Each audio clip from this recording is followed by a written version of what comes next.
Maaga pa nga mga katrivia ay naglalakad na ang aking kapatid papunta sa kanyang pagtatrabahuhan bilang magbubunot ng niyog. Kung makikita nyo mga katrivia, ang aking kapatid ay nakahawak sa kanyang guide. Dahil siya po ay walang paningin. Simula bata pa nga mga katrivia, ang aking kapatid ay nabulag na ang dalawang mata. Subalit ang aking kapatid ay hindi nagpatinag sa kanyang hamon sa buhay at nabubuhay na tila ba walang kapansanan.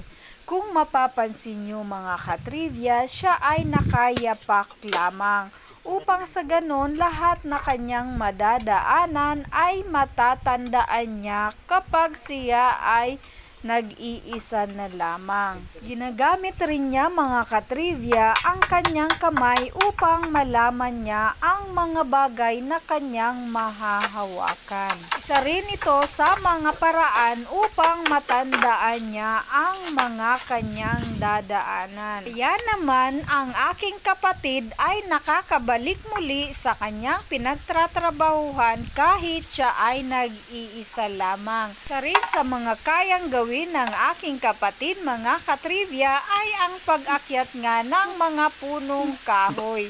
Lalong-lalo na nga ang pag-akyat ng niyog.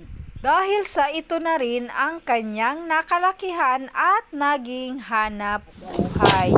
At ito na nga mga katrivia, ang kanyang guide ay nagtuturo sa kanya upang malaman kung nasaan nga ba ang mga kanyang bubunutan. Dahil sa likas na kasipagan nito, ginagawa rin niya ang iba't ibang mga gawain. Katulad na lang ng pagsisiga ng bunot ng niyog at ng mga palapa, o kaya naman ay dahon ng mga niyog. Pagkatapos ngang turuan ang aking kapatid at i-guide kung nasaan ang mga niyog, siya naman ang hahalili sa kanyang tungkulin bilang magbubunot ng niyog.